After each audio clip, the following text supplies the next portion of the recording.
বাবার মৃত্যুর পর পরিবারের ঋণের বোঝা পরিশোধ করার জন্য বাড়ির একমাত্র ছেলে প্রবাস জীবন বেছে নেয়। হঠাৎ অসুস্থ হয়ে যাওয়ায় তার স্ত্রী যায় তাকে দেখভাল করার জন্য। কিন্তু এর মধ্যে আরও একটি বিপদ নেমে আসে, আর সেটি হচ্ছে মায়ের অসুখ, যার কারণে ইমিডিয়েটলি স্ত্রীকে পাঠিয়ে দিতে হয় তার দেশে। কিন্তু দেশে ফেরার পথে এয়ারপোর্ট থেকে গায়েব হয়ে যায় প্রবাসীর স্ত্রী। এদিকে এলো মায়ের মৃত্যু খবর, স্ত্রী পৌঁছায়নি বাড়িতে। কোথায় হারিয়ে গেল প্রবাসীর স্ত্রী? এর মধ্যে লুকিয়ে রয়েছে এক বিরাট বড় চক্রান্ত, যাতে কিনা থানার বড়বাবু থেকে পাড়ার লন্ড্রির দোকানদার পর্যন্ত জড়িত রয়েছে। তাহলে কি হতে পারে সেই ঘটনা? তাহলে আর ভূমিকা না করে চলুন শুরু করা যাক সেই গল্প। তার আগে বন্ধুরা, যারা যারা আমার এই ছোট্ট চ্যানেলটি এখনো পর্যন্ত সাবস্ক্রাইব করেননি, তারা সাবস্ক্রাইব করে পাশে থাকা বেল আইকনটি বাজিয়ে দিন। তাহলে নতুন নতুন ভিডিওর নোটিফিকেশন সবার আগেই পৌঁছে যাবে আপনার কাছে। গল্প শুরু হয় শঙ্করের ভাষণে। আজ থেকে 10 বছর আগেও ভূমি কিছুই ছিল না, কিন্তু আজকের দিনে এসে সব বিজনেসে তার 40% ভাগ দিতে হয়। এইসব কেন সহ্য করব আমরা? তখন এই কাকা বলে, ভয়ে তো কেউ তার সামনে কথা বলতে পারে না। তাহলে কি করতে পারি আমরা? আমি যদি ওকে সরিয়ে দিই তাহলে তোমাদের ভয় কমবে। তোমাদের সবার সিকিউরিটির দায়িত্ব আমার। এসব বলে ভূমির বিরুদ্ধে সবার কান ভাঙাচ্ছিল সে। তখনই পাশের থেকে চামচা বলে, ভাই, ভূমি এসেছে। ভূমিকে দেখে সবার দাঁড়িয়ে যায়। মানে সবার পছন্দ দাঁড়িয়ে যায় আর কি। এই কাকার নাম হচ্ছে ভূমি, শহরের সব থেকে বড় গুন্ডা, মাফিয়ার টেরোরিস্ট। এসে বলে, তোদেরকে পরে দেখছি। কিরে শঙ্কর, তুই কি যেন চিল্লাচিল্লি করছিলি, আমি বাড়ি থেকে শুনতে পাচ্ছি। এখানে আসতেই সবকিছু থেমে গেল কেন রে? শঙ্কর তখন তার গুন্ডা পান্ডাকে ইশারা করলে তারা চাকু বের করে, আর সাথে সাথে ভূমি শঙ্করের নাক ঢিলা করে দেয়, আর এখানেই উপরের টিকিট ধরিয়ে দেয়। মানে এখানেই তার সিন শেষ। আর সবাইকে বলে, তোদের হাতে দুইটা রাস্তা আছে, এক আমার কথা শুনবি, না হয়তো মরবি। এখানে সবাই শঙ্করের অবস্থা দেখে একেবারে কাপড় নষ্ট করে ফেলেছে আর কি। পরের সিনে এই মেয়েটিকে গুন্ডারা তাড়া করছিল। এই রাতের অন্ধকারে যেভাবে তাড়া করছে দেখে অনেক কিছুই মনে করলাম, কিন্তু আসলে তেমন কিছুই না। কাকু বলে, এই শালি, কে বাঁচলো কে মরলো তাতে তোর কি যায় আসে? হ্যাঁ, তোর কাছ তো শুধুমাত্র ডেথ সার্টিফিকেট লেখা, সেটাই কর না। নাকি তুই চাস তোর ডেথ সার্টিফিকেট আগে আমি লিখি? তাই বলে আপুর বুকে লাথি মেরে দেয়, আর আপু গিয়ে এখানে পড়ে। দিদি আসলে একজন ডাক্তার, তার পরিচয় পরে হবে। এরপরে এটা দিয়ে দিদিকে মারার জন্য আইটেম নিচ্ছিল, তখনই কেউ যেন তাকে পেছন থেকে মেরে দেয়, অর্থাৎ কি যেন একটা দিয়ে বাড়ি মারে, আর সে উড়ে গিয়ে এখানে পড়ে।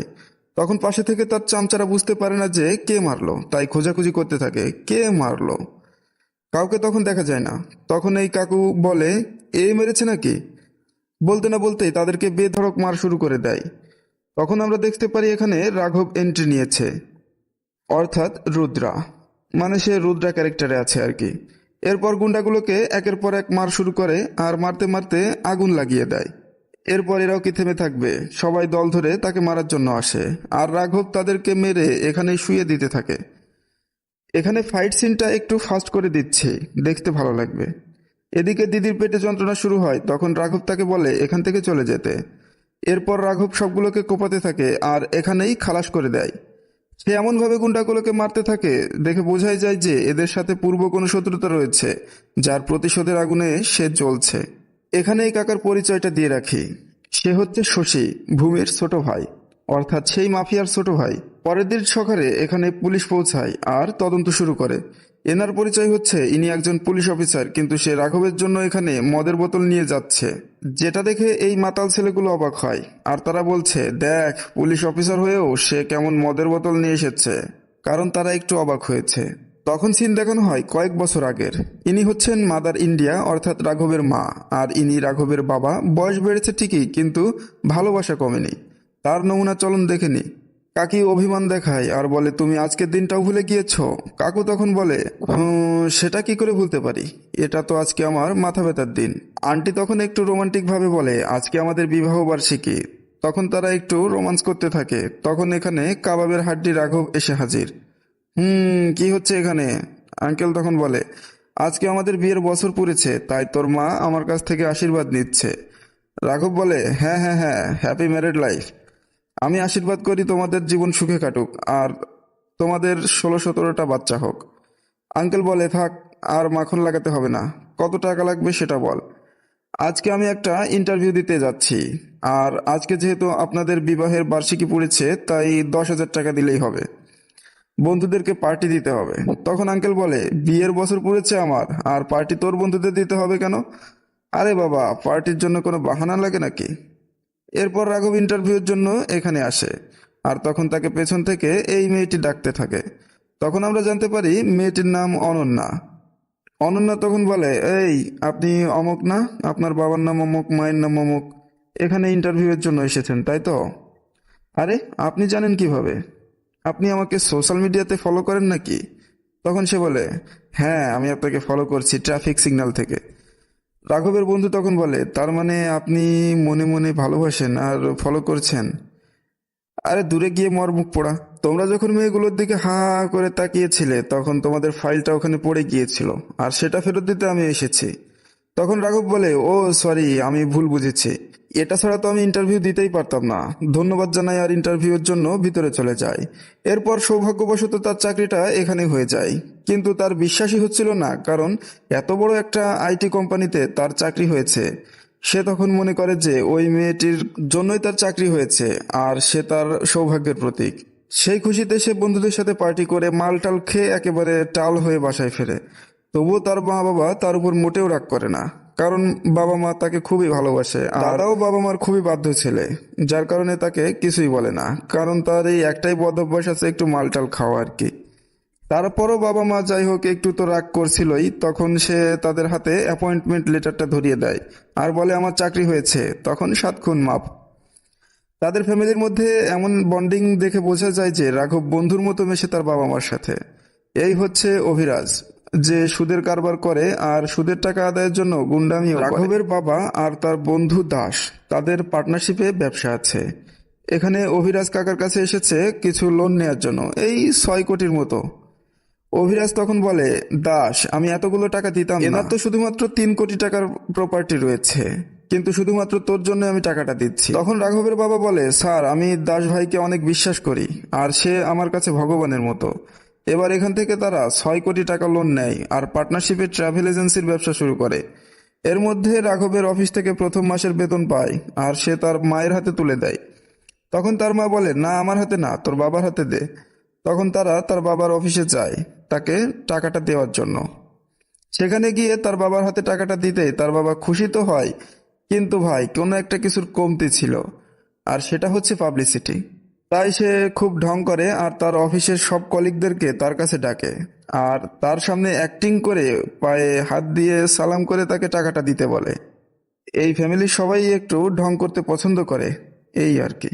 এরপর প্রথম মাসের বেতন পাওয়ার আনন্দে তারা এখানে খাওয়া দাওয়া করতে এসেছিল, অর্থাৎ রেস্টুরেন্টে, যেখানে রাঘবের বন্ধুর হবু বউয়ের বান্ধবী আসে, আর তাদের সাথেও সেও জয়েন করে। ইনি হচ্ছেন অনন্যা, যাকে ওই আগে দেখেছিলেন আর কি। ইনি হচ্ছেন রাঘবের বন্ধুর বউয়ের বান্ধবী। কি সম্পর্কটা একটু দূরের মনে হলো? টেনশন কইরেন না, কিছুক্ষণের মধ্যে সম্পর্ক কাছের হয়ে যাবে। আন্টি অনন্যাকে দেখেই বলে, ওয়াও পরীর মতো সুন্দর। রাঘব তখন বলে, পরীর মতো না মা, পরী। এভাবে তারা মানে প্রশংসা করতে থাকে আর তাকে পটানোর চেষ্টা করতে থাকে। রাঘবের মা তখন বলে, আমার ছেলে 3 বছর ধরে আইটি কোম্পানিতে চাকরি করছে, 80,000 টাকা বেতন। সেটা শুনে অনন্যা একটু কেমন যেন মুচকি হাসে, কারণ সে তো আগে থেকেই জানতো। রাঘব তখন বলে, মা ও সব জানে, ওর জন্যই আমার চাকরিটা হয়েছে। রাঘবের মা তখন বলে, ও আচ্ছা, তাহলে তো তোমরা আগে থেকেই দুজন দুজনকে চেনো। আগে বলেছিলাম ফ্যামিলিটা পুরো ফ্রি মাইন্ডেড, মা ছেলের ইমপ্রেশন দিচ্ছে আর ছেলে মায়ের ইমপ্রেশন দিচ্ছে। আন্টি অনন্যাকে জিজ্ঞেস করে, বাড়িতে কে কে আছে মা তোমার? তখন অনন্যা বলে, আমার বাড়িতে কেউ নেই, বাবা মা সবাই ছোটবেলায় মারা গিয়েছে। তখন আন্টি বলে, আর কখনো এমন করে বলবে না মা, আমরা তো আছি। তখন রাঘব বলে, আমিও আছি। এখান থেকে অনন্যা বুঝতে পারে মা ছেলে দুটাই ফিদা হয়ে গিয়েছে। এই তাদের একটু আন্ডারস্ট্যান্ডিংও হয়ে যায়। চলুন আমরা সামনের দিকে আগাই। ফ্যামিলি এন্টারটেনমেন্টের একটা মুভি, আর এখানে একটু রোমান্স, ভালোবাসা, লাভ স্টোরি হবে না এমন কি হতে পারে? রাঘব তখন মেয়েটিকে পড়ানোর জন্য হাসপাতালে চলে যায়, যেখানে অনন্যা ল্যাব টেকনিশিয়ানের কাজ করে। রাঘবকে দেখে তখন অনন্যা বলে, কি ব্যাপার, তুমি এখানে কেন? তখন সে বলে, এই শপিং এর জন্য এসেছি, মানে ঘাবড়ে গিয়ে আর কি। তখন অনন্যা বলে, তুমি হাসপাতালে এসেছো শপিং এর জন্য? তখন সে পাশেই দেখে যে চেক আপের একটা রুম রয়েছে, সেটা দেখে সে তৎক্ষণাৎ বলে, আমি চেক আপ করানোর জন্য এসেছি। তখন সে বলে, কি তুমি তোমার চেক আপ করাবে? তখন সে বলে, না, আমি আমার মায়ের চেক আপ করানোর জন্য এসেছি। তখন বলে, তাহলে আন্টি কোথায়? আন্টিকেও নিয়ে এসেছো তুমি? রাঘব তখন তাড়াতাড়ি বলে, না, আমি আগে সবকিছু জানতে এসেছি, তারপরে মাকে নিয়ে আসবো। অনন্যা তখন বলে, ঠিক আছে, তুমি আন্টিকে নিয়ে এসো, খালি পেটে নিয়ে আসবে, বাকি সব দায়িত্ব আমার। এদিকে অনন্যার বুঝতে বাকি থাকে না যে সে আসলে লাইন মারতে এসেছিল। পরের দিনই রাঘব তার মাকে নিয়ে হাজির। এরপর সবকিছুই টেস্ট করানো হয়, কিন্তু মায়ের থেকে তার ধ্যান আরো বেশি ছিল অনন্যার উপরে। অনন্যা সেটা খেয়াল করে, তার মাও সেটা বুঝতে পারে, কিন্তু মাদার ইন্ডিয়া তো কম যায় না, সবকিছুকেই ম্যানেজ করে নেয় সে। এরপর সে অনন্যাকে বলে, আমি তোমাকে কিছু বলতে চাচ্ছি। অনন্যা তখন বলে, কি বলবে বলো? দেখো, সোজা পয়েন্টে আসি। সেদিন মা তোমাকে ডিনারে ইনভাইট করেছিল, কিন্তু আমি চাই তুমি সারা জীবন আমাদের সাথে ডিনার করো, অর্থাৎ আমার ভাইয়ের বউ আর আমার বিবি হিসাবে। দেখো, আমি তোমাকে কখনো কষ্ট দেব না, তোমাকে খুবই খুশি রাখবো, আর তোমার চোখে কখনো পানি আসতে দেব না। তুমি হাসবা, খেলবা, সবকিছুই আমার জন্য। এক কথায় আমি তোমাকে সবসময় খুবই খুশি রাখবো আর সুখে থাকবা। এসব বলে ইমপ্রেস করে। এদিকে অনন্যাও ইমপ্রেস হয়ে যায়। তখন রাঘব বলে, যাই হোক, তুমি আমাকে পছন্দ করো কিনা এটা বলে দাও, তুমি দরকার হয় কিছুটা সময় নাও। তখন অনন্যা এখান থেকে চলে যায়। তখন রাঘব সেটা বুঝতে পারে না, পরে সে ডাক দিলে বলে, আমি এখান থেকে কোনো উত্তর দেব না তোমাকে, আমি ভেবেচিন্তে পরে তোমার সাথে দেখা করব। এরপর রাঘবের বন্ধুর বিয়ের দিন চলে আসে। সেদিন রিসেপশনে সবাই তো চলে এসেছে, কিন্তু অনন্যা এখনো আসেনি, যার জন্য রাঘব যথারীতি সেই গেটেই দাঁড়িয়ে আছে আর একের পর এক পাহারা দিচ্ছে। এর মধ্যেই সে দেখতে পায় অনন্যা এসে হাজির, আর আসতে না আসতেই সামনে গিয়ে সারপ্রাইজ। কি হলো বলো, তুমি আমাকে পছন্দ করো কিনা, আমাকে বিয়ে করবে কিনা? অনন্যা কিছুটা বিরক্ত হয়, আর মনে মনে তার অবশ্যই ভালো লাগছিল। তখন সে বলে, এখন না, আমি পরে তোমাকে উত্তর দেব, এখন আমার সময় নেই তোমার সাথে এই বিষয়ে কথা বলার।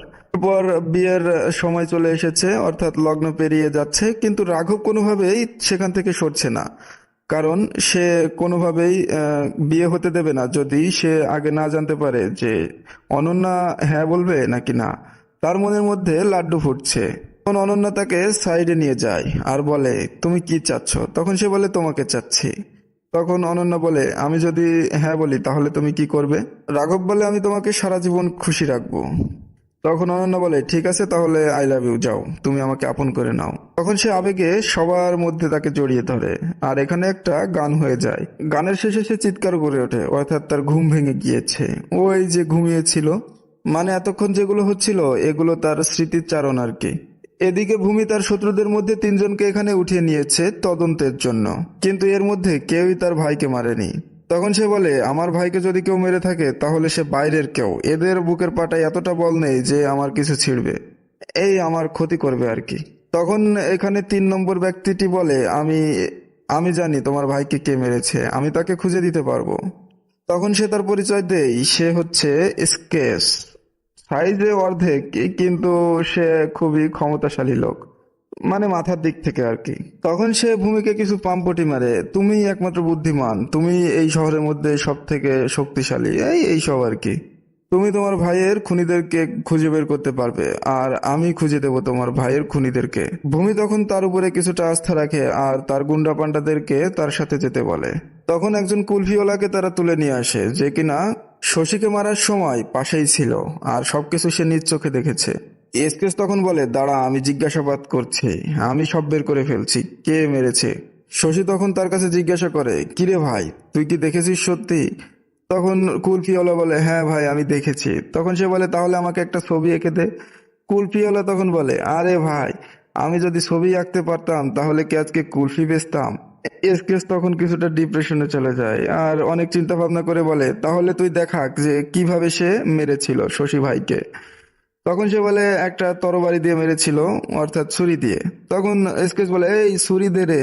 এরপর ছুরি হাতে পেতেই সে একটু অ্যাক্টিং করতে থাকে। তখন স্কেচ বলে, আরে ভয় পাওয়ার কিছু নেই, তুই তোর মতো করেই দেখা। তখন সে প্রথম কোপটা এই কাকার বুকে গিয়ে মারে। সেটা দেখে সবাই অবাক, এটা কি হলো, ওকে তো দেখাতে বলা হয়েছে, মারতে তো বলা হয়নি। তখন স্কেচ বলে, কি রে, এটা কি করলি, পুলিশকে কে ঠেকাবে? কিন্তু এদিকে বস তো ফর্মে চলে এসেছে। তখন সে তার মুখোশ খুলে দেয় আমরা তখন দেখতে পারি এটা আর কেউ না, সেই রাঘব অর্থাৎ হিরো। এরপর সে সবাইকে মারতে শুরু করে দেয় আর সবগুলোকে মেরে এখানেই কাট টু কাট করে দেয়। শেষে সিন আসে এই কাকার কাছে, তখনই বলে, কি রে রুদ্রা, তুই আমাদেরকে মারবি, তোর এত বড় সাহস? এরপর সেই চাকুটা নিয়ে রুদ্রার উপর আক্রমণ করে আর রুদ্রা ঘুরে গিয়ে প্রথমেই তাকে বসিয়ে দেয়, অর্থাৎ এখানেই তাকে খালাস করে দেয়। ও আচ্ছা, এখানে বলে রাখি, রাঘবের নামই রুদ্রা। রুদ্রা ক্যারেক্টারে রাঘব অভিনয় করছে আর কি। এসকেসে সবকিছু দেখে নিজের কাপড় নষ্ট করে ফেলে আর বলে, আমাকে মেরো না, আমি কিছু করিনি, আমাকে ছেড়ে দাও। আমি তোমাকে ভূমির সব ইনফরমেশন দেবো, ভূমির সব খুঁটিনাটি আমি জানি। দয়া করে আমাকে অ্যাসিস্ট্যান্ট করে নাও, আমি তোমার কাজে আসবো। রুদ্রা তখন তাকে অ্যাসিস্ট্যান্ট করে নেয় আর তার সাথে এখান থেকে নিয়ে যায়।